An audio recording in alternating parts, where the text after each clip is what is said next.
हर हर महादेव दोस्तों, स्वागत करते हैं आपके अपने चैनल में। आज हम बात करने जा रहे हैं कि जिन लोगों के ऊपर किसी भी देवता की सवारी अभी अभी आना शुरू हुई है कुछ समय से, तो आपको कुछ सावधानियां रखनी होती हैं, जिसकी वजह से आपको आपके इष्ट देवता की पूर्ण तरंगे प्राप्त होती रहें, उनकी शक्तियां आपसे डायरेक्टली कनेक्ट होती रहें। और अगर आप इन गलतियों को करेंगे तो डेफिनेटली आपके ऊपर देवता की जो तरंग है वो बहुत ही कम आना शुरू हो जाएगी, और हो भी सकता है कि वो आपसे रुष्ट होकर वापिस भी चली जाए और फिर कभी लौट के आपके पास वो ना आए। तो बात करेंगे हम आज इसी टॉपिक के ऊपर, बने रहना वीडियो में, पूरा सुनना। देखिए, जब आप अपने इष्ट देवता की पूजा करते हैं, उनकी साधना करते हैं और काफ़ी दिनों से चले आते हैं करते हुए, या फिर आपके घर के जो देवता पितृ होते हैं उनकी शक्ति होती है वो आपको मिलती है, या फिर हो सकता है कि आपके घर पर किसी ने गद्दी लगाई हो और उनकी शक्तियाँ आपसे कनेक्ट होना शुरू हो गई हो,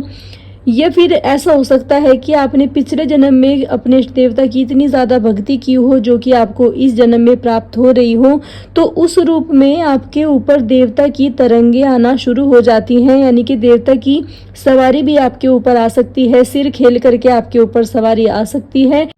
और कुछ लोगों के ऊपर डायरेक्टली सवारी आ जाती है, यानी कि उनको माइंड में ऐसी ऐसी चीज़ें उनके आ जाती हैं जो कि उनके सत्य साबित होना शुरू हो जाती हैं। और कुछ लोगों को स्वप्न सिद्धि द्वारा इष्ट देवता उनके साथ रहते हैं, उनको चीज़ें अवगत करवाते हैं और जो कि भविष्य में वो सच साबित होती हैं। तो आपको सावधान रहने की बहुत आवश्यकता है, क्योंकि आपकी एक छोटी सी गलती की वजह से आपसे देवता रुष्ट हो सकते हैं और उनकी जो तरंग है वो भी आपसे रुष्ट हो सकती हैं, वो आपको फिर नहीं प्राप्त होंगी।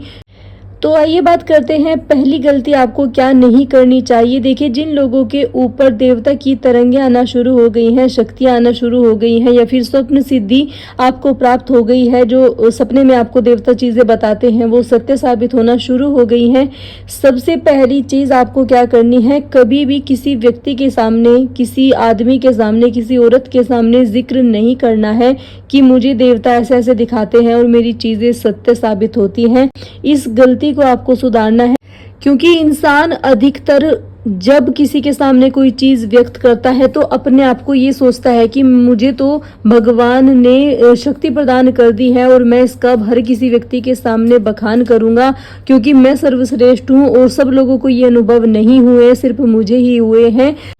तो इस वजह से आप हर किसी व्यक्ति के सामने ऐसा जिक्र कर देते हैं जो कि पूर्ण तरीके से गलत है। आपसे शक्तियां रुष्ट हो सकती हैं, जिस मार्ग पर आपकी भक्ति चली हुई होती है वो डायरेक्टली डाउन हो सकती है, उसमें आपको अनुभव बंद हो सकते हैं, उसमें सारी जो भक्ति है वो आपकी जीरो लेवल पर आ सकती है। तो कभी भी भूलकर भी आपको अपने इष्ट देवता, जो आपको आपके इष्ट देवता चीज़ें दिखा रहे हैं और वो सत्य साबित हो रही हैं, तो बड़े भाग्यशाली व्यक्ति हैं आप, क्योंकि हर व्यक्ति के ऊपर इतनी कृपा नहीं होती है। गिने चुने लोगों को ही परमात्मा चुनते हैं अपनी भक्ति के लिए, अपने नाम आगे बढ़ाने के लिए। तो आपको उस लेवल का होना होता है जब आप आपके इष्ट देवता का गुणगान कर सकें, उनके द्वारा आपको जो भी अनुभव हुए हैं वो आप संसार में बता सकें। लेकिन जब आप बहुत ही कम लेवल पर होते हो, एज ए बिगनर होते हो, कभी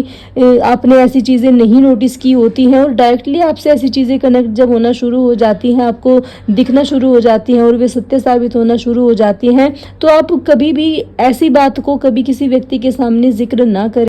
दूसरी गलती, देखिए, जब आपके ऊपर सवारी आना शुरू हो जाती है, बहुत लोगों के ऊपर डायरेक्टली सर से झूम झूम की सवारी आती है, और वो सवारी माता काली की हो सकती है, बाबा भैरवनाथ की हो सकती है, ग्रामीण देवता की हो सकती है, आपके घर के देवता पितरों की हो सकती है, और मोहन राम बाबा की हो सकती है, जारवीर गोगा बाबा की हो सकती है, हनुमान जी महाराज की हो सकती है। तो बहुत सारी सवारियाँ ऐसी होती हैं जो डायरेक्टली शरीर पर खेल कर आती हैं।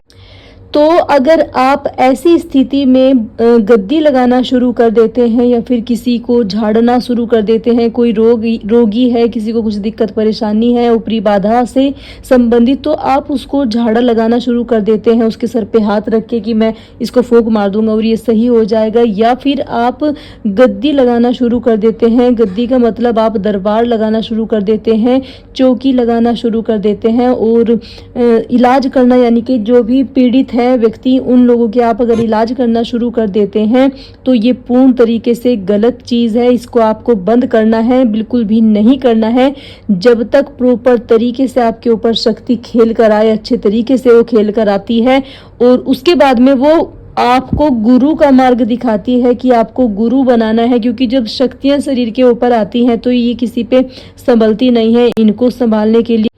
गुरु का सहारा लेना होता है,